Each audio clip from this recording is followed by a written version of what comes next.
करनाल के असंध में अलावला गांव में उस वक्त हड़कंप मच गया जब दो पक्षों के कई लोग झगड़े पर उतारू हो गए। मामले की शिकायत मिलने पर पुलिस की टीम मौके पर तो पहुंची, मगर कुछ लोगों ने पुलिस की टीम पर ही हमला कर दिया, जिसमें कई पुलिसकर्मी घायल हो गए। साथ ही एक पक्ष का एक सदस्य भी घायल हुआ। मामला बढ़ता देख प्रशासन ने कई अधिकारी और भारी पुलिस फोर्स तैनात की, जिससे एक बड़ा संघर्ष होते होते थम गया। पूरा मामला किसी पुरानी रंजिश से जुड़ा बताया जा रहा है, जहां दो समुदाय विशेष आमने सामने आ गए थे। जानकारी के मुताबिक एक पक्ष का आरोप है कि दूसरे पक्ष के लोगों ने मामूली कहासुनी के बाद डेरे पर हमला कर दिया था, जिसके बाद बात बढ़ गई, लेकिन पुलिस ने समय रहते मामला शांत करा दिया।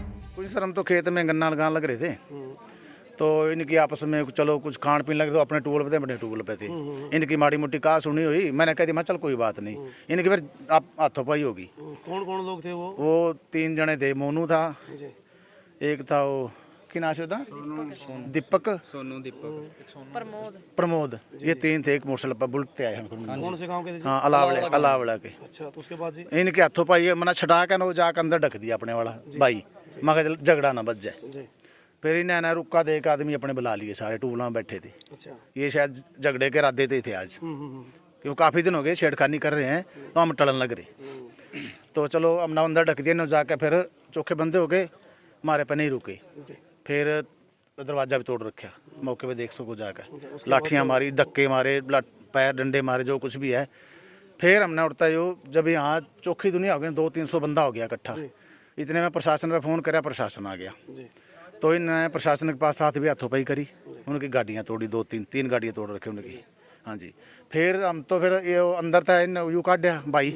तो जब इनके डेरे पर आवाज़ आई ना, हम तो वहाँ तक भाग गए, जान बचाया कर अपने डेरे पर भी। डेरे पर चलो, डेरा तो डेर तो है ही नहीं, खाली महिला ही है। हाँ जी, तो फिर अपना देखा तो यहाँ सारा गांव यहाँ इकट्ठा हो रहा।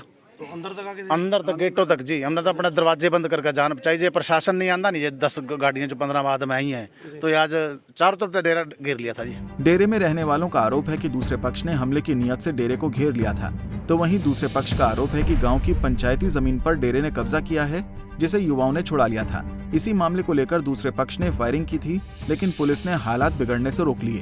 लगभग 8 बजे के आसपास मेरे पास में एक फ़ोन कॉल आई, जो मेरा भतीजा था सुधीर सिंह, उसने किया कि चाचा जी ऐसे ऐसे माड़ी के पास एक झगड़ा हो गया और वहाँ पे पुलिस पहुँच चुकी है, जलमाना की केवल। उस टाइम में जलमाना का प्रशासन पहुँचा था, जलमाना के पुलिस अधिकारी पहुँचे और उन लोगों के साथ खड़ा होकर के हमारे बच्चों को चोट मार दी है और इसमें आप लोग यहाँ पे आओ।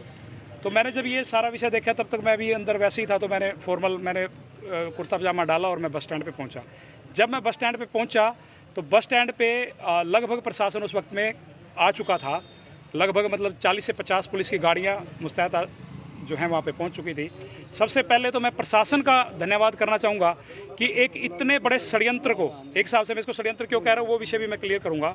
एक ऐसे विषय को मतलब जो बहुत बड़े खून खराबे में तब्दील हो सकता था, उसको प्रशासन की, हमारी हरियाणा पुलिस की सूझबूझ से उस मामले को वहीं पे दबा दिया गया। उनकी तरफ से फायरिंग भी हुई है, उनकी तरफ से फायरिंग, अपनी तरफ से कुछ नहीं। हमारे तो मैं जब तक वहाँ रहा 8 बजे से लेकर के, पुलिस प्रशासन के जाने के बाद से लेकर के और बाद तक, एक भी व्यक्ति, सिंगल व्यक्ति मैंने नेशनल हाईवे 709 को उनके डेरे की तरफ नहीं जाने दिया, जो कि लगभग वहाँ से 800-900 मीटर है।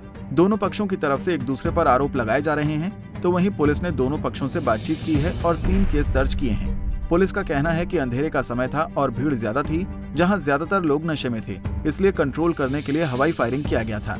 अलावला गांव से हमारे को सूचना मिली थी कि वहाँ डेरा है मेजर सिंह का, तो वहाँ डेरे पे झगड़ा हो रहा है। इस सूचना पे हमारी चौकी से स्टाफ जो नज़दीक रहता है वो बहुत जल्दी वहाँ पहुँच गया था। वहाँ जाने के बाद वहाँ जो दोनों ही पार्टियों के लोग थे, लड़के थे, वो काफ़ी संख्या में इकट्ठे हो रखे थे, तो उनको कंट्रोल करने की काफ़ी कोशिश की गई। कंट्रोल रूम में मैसेज भी दिया गया कि सिचुएशन यहाँ लॉ एंड ऑर्डर की ख़राब हो चुकी है, यहाँ पब्लिक ज़्यादा है और त्यौहार की वजह से कुछ वो नशे में भी नौजवान लड़के थे। तो जब तक हमारी पुलिस, जैसे ही हमारी ERV पहुँचती है, चौकी के स्टाफ के बाद जस्ट ERV पहुँचती है, तो ERV के स्टाफ के साथ मारपीट की गई और हमारी ERV को भी नुकसान पहुँचाया गया, तोड़फोड़ की गई। चौकी का स्टाफ जो वहाँ अपनी पर्सनल गाड़ी लेके गया था, क्योंकि बहुत जल्दी के चक्कर में वो अपनी पर्सनल गाड़ी उठा के और पहुँच गए थे, तो वो पर्सनल गाड़ी भी हमारे मुलाजिम की तोड़ दी गई है। बहरहाल पुलिस ने दोनों पक्षों की शिकायत पर केस दर्ज कर लिए हैं और एक अलग से केस पुलिस पर हुए हमले और नुकसान को लेकर दर्ज किया गया है।